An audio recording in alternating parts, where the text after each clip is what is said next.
자, 오늘 본문 속에는 우리가 하나님께 기도할 때 반드시 알아야 될 중요한 기도의 요소 세 가지가 나와 있다라고 말씀드렸어요. 자, 그 첫 번째 요소와 두 번째 요소를 생각해 보았는데요. 첫 번째 요소는 무엇이었습니까? 우리가 하나님께 기도할 때 간절히 기도할 수 있어야 된다. 너무 당연한 얘기죠. 오늘 본문이 뭐라고 말해요? 이제 구원하소서. 이것은 기도하는 자의 간절한 마음을 표현한다고 그랬어요. 또 같은 말을 어때요? 두 번이나 반복해서 이야기하고 있는 것을 통해서 우리는 하나님께 기도할 때 간절히 기도해야 한다. 자, 그런데 이것뿐만 아니라 또 한 가지 기도에 있어 중요한 요소가 있다고 그랬어요. 그것은 우리가 기도하는 기도의 대상이 누구인가 하는 것을 분명히 알아야 된다. 자, 우리가 기도하는 기도의 대상이 누구라고 그랬어요? 기도의 대상은 하늘에 계시는 하나님이시다 라고 말씀드렸어요. 자, 우리 기도의 대상이 하늘에 계신 하나님이라면 우리는 어떻게 기도해야 한다? 하늘에 계시는 하나님이라는 것은 하늘에 계셔서 우리의 모든 것을 보시고 아시는 분이시다. 그럼 우리가 그 하나님께 기도할 때 우리는 진실하게 기도해야 되고 솔직하게 기도해야 되고 정직하게 기도해야 된다. 무엇보다 하늘에 계신 하나님께 기도할 때 두렵고 떨리는 마음으로 경외하는 마음으로 기도해야 한다라고 말씀드렸어요. 자, 그런데 이 속에서 우리는 또 한 가지 기도의 방법을 발견해야 돼요. 그건 무엇이냐면 우리가 기도하는 기도의 대상이 하늘에 계시는 하나님이라면 하늘에 계시는 하나님은 하늘에서 우리의 모든 것들을 보고 아시기만 하는가? 그렇지 않아요. 하늘에 계신 하나님이라는 그 의미 속에는 모든 것을 하실 수 있는 전능하신 하나님이다. 즉 하늘에 계시는 하나님이라는 그 말 속에는 전지하신 하나님, 모든 것을 아시는 하나님이라는 의미뿐만 아니라 모든 것을 하실 수 있는 하나님, 전능하신 하나님이라는 의미도 있다는 것이. 우리 성경을 통해서 한번 확인해 볼까요? 시편 115편 3절 말씀. 우리 한번 같이 한 목소리로 읽어보겠습니다. 오직 우리 하나님은 하늘에 계셔서 원하시는 모든 것을 행하셨나이다.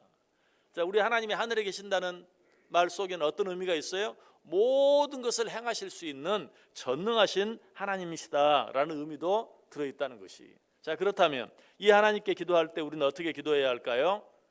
크게 구할 수 있어야 돼요. 모든 것을 할 수 있는 사람에게 우리가 무엇을 구한다고 생각해 보세요.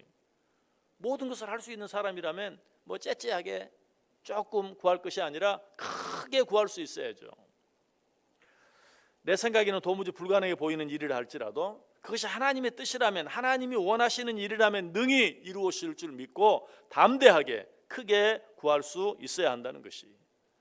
그래서 하나님께서 우리에게 뭐라고 말씀하십니까? 시편 81편 10절에 보면 나는 너를 애굽 땅에서 인도하여 낸 여호와 내 하나님이니 내 입을 크게 열라 내가 채우리라. 내가 누구냐? 하늘에 있는 하나님이 아니냐? 하늘에 있어서 모든 것을 행할 수 있는 하나님이 아니냐? 너희는 내게 구할 때 내 입을 크게 열라.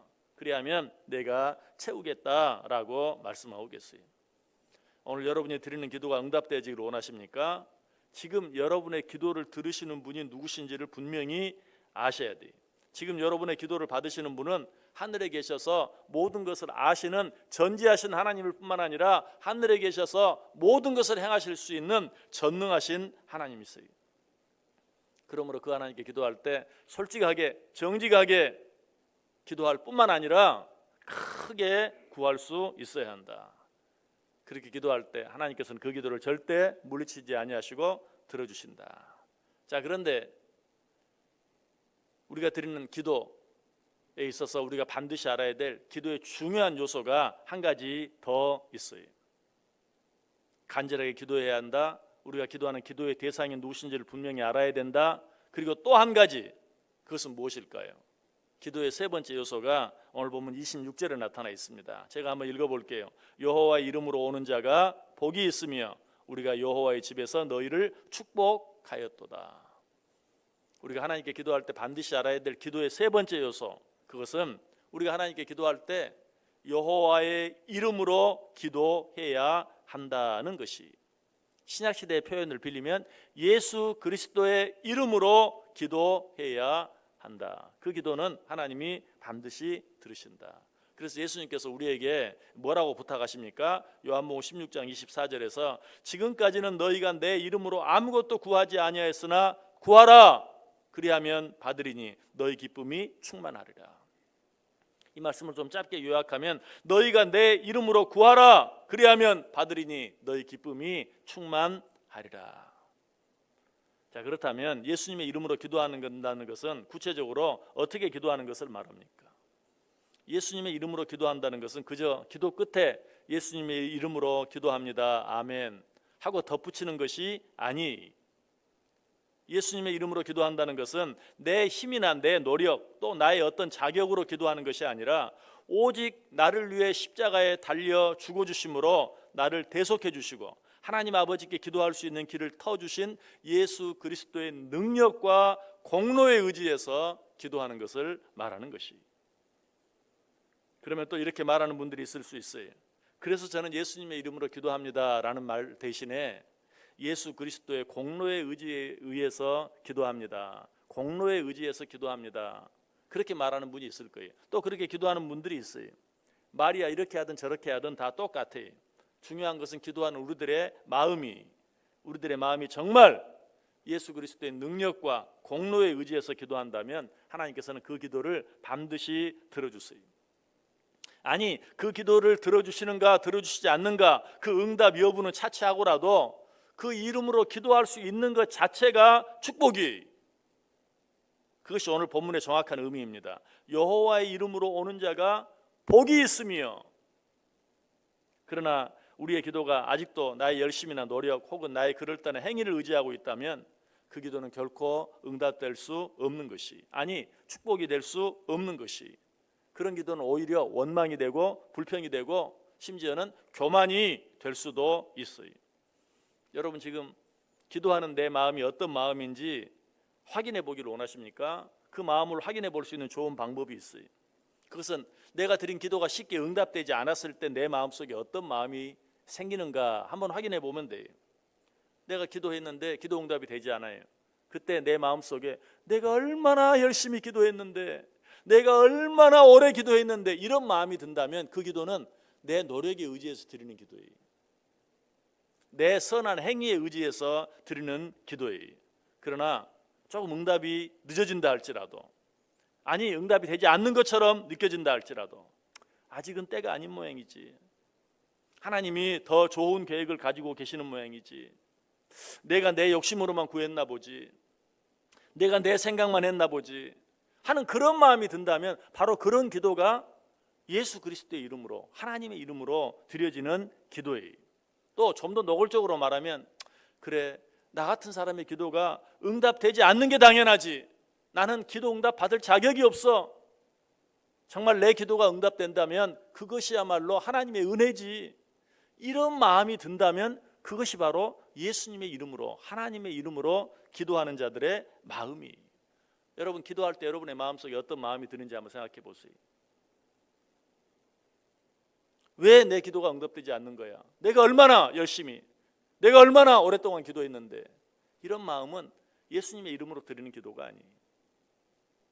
예수님의 이름으로 드리는 기도는 나는 기도 응답 받을 자격이 없는 자입니다, 아니 나는 기도할 수 있는 자격조차 없는 자입니다, 내가 이렇게 기도하는 것 자체가 하나님의 은혜요, 하나님의 사랑 때문입니다, 예수님의 십자가의 은혜 때문입니다 라는 마음이 내 속에 있을 때 그것이 예수님의 이름으로 드려지는 기도다. 이렇게 기도할 때 어떤 축복이 주어진다고요?